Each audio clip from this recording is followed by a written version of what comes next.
बिस्मिल्लाहिर्रहमानिर्रहीम। अस्सलाम वालेकुम स्टूडेंट। आज हमारा जो लेक्चर है वो चैप्टर 2 की वेक्टर एमसीक्यूज़ के बारे में है। इससे पहले हमने एक वीडियो अपलोड की है, ये उसका दूसरा पार्ट 2 है। Let me start. The magnitude of a vector A is equal to what. हमारे पास एक वेक्टर ए है, उसके कंपोनेंट जो है वो ए एक्स से एलोंग आई यूनिट वेक्टर और प्लस उसका वाई कंपोनेंट जो है वो एलोंग जे यूनिट वेक्टर है। हम उसकी मैग्नीट्यूड को फाइंड आउट करना है। मैग्नीट्यूड का तरीका ये है कि square of the first plus square of the second into square root. This is called magnitude of vector A. So option C is true one. MCQs number 22. Vector A is along y-axis. Its component along axis is what? अगर कोई vector along y-axis act करता है तो उसका मुकम्मल effect y-axis में होगा। उसका मामूली पार्ट्स, मामूली हिस्सा भी along the axis नहीं होगा। इसलिए वेक्टर A जब along y-axis एक्ट करता है तो उसका along axis कोई असर, कोई इफ़ेक्ट, कोई कंपोनेंट नहीं है। There is no component of vector के along axis. So the true option is 0. C option. MCQs number 3. The angle between the rectangular component of a vector is. Rectangular component means वो vector जो एक दूसरे को 90 angle पर act करता है on a body. This is called rectangular component. So option C is true one. 24 number MCQs. A force of 10 newton is acting along axis. Its component along Y axis is what. अगर कोई force हो, उसका magnitude 10 Newton हो, 20 हो, 30 हो और what ever, when they acting along axis, तो उसका मुकम्मल इफेक्ट असर एलोंग एक्सिस में होगा। उसका कोई कंपोनेंट, कोई हिस्सा एलोंग वाई एक्सिस नहीं है। इसलिए अगर एक फोर्स चाहे जिस मैग्नीट्यूड का भी हो, लेकिन उसका एक्ट सिर्फ एलोंग एक्सिस, उसका वाई एक्सिस में कोई मैग्नीट्यूड, कोई पार्ट, कोई हिस्सा नहीं है, इसलिए उसका Y component along Y axis must be 0. MCQs number 25. A vector A is acting along y-axis. Its y component is. अगर कोई vector A along y-axis act करता है तो उसका y कंपोनेंट भी यही वेक्टर A होगा, लेकिन उसका magnitude not as a whole as a vector. So option A is true one. MCQs number 20. If A is 2i minus j plus 3 के then the magnitude of vector A is what? हमारे पास एक vector है 2i minus जे plus 3 K unit vector, उसकी magnitude को find out करना है। Magnitude के लिए जो तरीका है वो ये है कि square of the first, square of the second, उसकी मैग्नीट्यूड को, नॉट अ यूनिट वेक्टर को, और स्क्वायर ऑफ थर्ड से मुराद 3 है। 2 square is 4, 1 square is 1, 3 square is 9। अगर हम इसको ऐड करें तो उसका result A 14। So the magnitude of vector A is 14 of 14 square root is the true option. Option C is true. MCQs number 27. I minus j minus 3 के is a vector whose magnitude is what? उसकी magnitude को find out करना है। Vector है i unit minus J minus 3 K unit vector, उसकी magnitude को find out करना है। Square of first, square of second plus square of third. 1 square is 1, 1 square is 1, 3 square is 9। अगर हम इन तीनों को ऐड करें तो result will be 11 square root. So true option is option C. MCQs number 28। If A 2i plus J plus 2 के unit vector then ए, उसकी magnitude को फाइंड आउट करना है। हमारे पास एक वेक्टर है 2i प्लस जे प्लस 2 की, उसकी मैग्नीट्यूड को फाइंड आउट करना है। मैग्नीट्यूड के लिए सिंपल तरीका ये है कि square of first, square of second plus square of third into square root. 2 square 4, 1 square is 1, 2 square is 4, 4 plus 1, 1 is equal to 9, 9 square root is equal to 3। So the magnitude of this vector must be equal to 3. So option B is true one. MCQs number 29 dot product of two non-zero vector is 0 when angle between them is given है a dot product of two non-zero vector is 0 then the angle between them is what?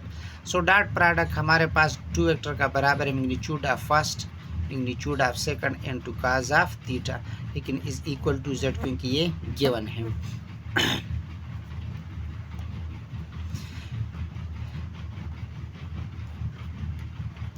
अगर हम angle को 90 put करें तो यह cos 90 is equal to 0। तो यह A B cos 90 से मुराद 0 है, तो इज इक्वल टू 0। तो दो वेक्टर का डॉट प्रोडक्ट तब 0 होगा जब उनकी बीच में जो एंगल है वो 90 है। लेकिन इसकी फिजिकल एक्सप्लेनेशन क्या है, इसका मकसद क्या है कि दो वेक्टर का डॉट प्रोडक्ट 0 है। इसका मकसद ये है कि अब वेक्टर ए से मुराद चलो हम फोर्स लेते हैं, वेक्टर बी से मुराद चलो हमने डिस्प्लेसमेंट लिया और इसका डॉट प्रोडक्ट 0 है। तो इसका फिजिकल मीनिंग ये है कि ये जो फोर्स बॉडी पे एक्ट करता है इसके इफ़ेक्ट में जो डिस्प्लेसमेंट पैदा होता है वो बिल्कुल इसी के डायरेक्शन में नहीं होगा। जब भी कोई फोर्स बॉडी पे अप्लाई होता है और उसी के डायरेक्शन में डिस्प्लेसमेंट पैदा होगा तो फिर हम कहते हैं कि मैक्सिमम वर्क है।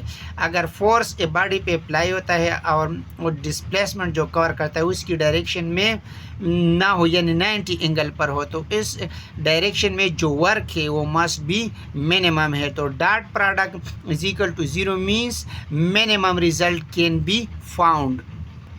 So option D is true one.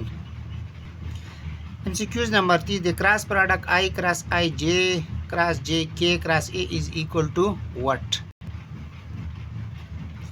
I cross I, magnitude of first unit, magnitude of second unit, and to sin of theta क्योंकि cross product है, and to a unit vector which is n I into I sin, क्योंकि I और I के बीच में जो angle है वो must be 0 क्योंकि दोनों सेम डायरेक्शन में है। I dot I sin 0 is equal to 0 is equal to 0 और I क्रॉस I भी 0 है। सिमिलरली J क्रॉस J भी 0 है और K क्रॉस K भी 0 है। जब दो यूनिट वेक्टर हो और वो सेम यूनिट वेक्टर हो तो उसका क्रॉस प्रोडक्ट कब 0 हो, जब उनके बीच में एंगल 0 है। So cross product of I cross I, J cross J, K cross K must be 0। So the true option is C। MCQs number 31, scalar product of two vector है maximum when they are parallel. जब दो vector एक body पे act करके हो, दोनों same direction में हो, पैरेलल हो, थीटा इज इक्वल टू 0 हो तो उसका रिजल्ट मैक्सिमम आएगा। तो पैरेलल कंडीशन या theta is equal to 0 degree, this one is true for a maximum. So option A is true one. MCQs number 32, two vector A and B are making angle theta with each other. The projection of vector B and vector A is written as, let me start. A vector B है, ये vector A है। Vector B की दो components है, एक B sine theta है which is perpendicular to the vector A और the second one which is in the direction of A which is called B cos theta. तो B का जो भी कंपोनेंट हो ए की डायरेक्शन में, this is called projection of vector B in the direction of B, यानी B का वो कंपोनेंट जो ए की डायरेक्शन में हो, this is called projection of vector B in the direction of A. हमें बी का थीटा को फाइंड आउट करना है। तो डॉट प्रोडक्ट है हमारे पास से magnitude of first, magnitude of second into cos of theta, magnitude of A is this, B का theta means projection of vector B along axis or in the direction of A. तो इसको find out करना है, both side पे ए magnitude पे divide करें तो हमें result we can get A dot B divided by magnitude of A. So this is the true option. So option A is true one.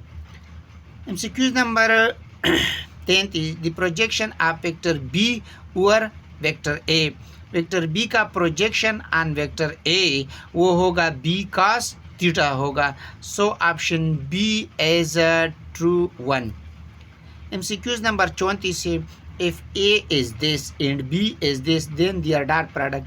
जब दो वेक्टर का डॉट प्रोडक्ट हम लेते हैं तो सिंपल मेथड ये कि फर्स्ट कंपोनेंट को फर्स्ट से मल्टीप्लाई करें, एक्स को वाई के साथ और जेड को जेड के साथ. तो सो option A is true one क्योंकि एक्स के साथ है, वाई के साथ है और जेड के. सो option A is true one. MCQs number 35.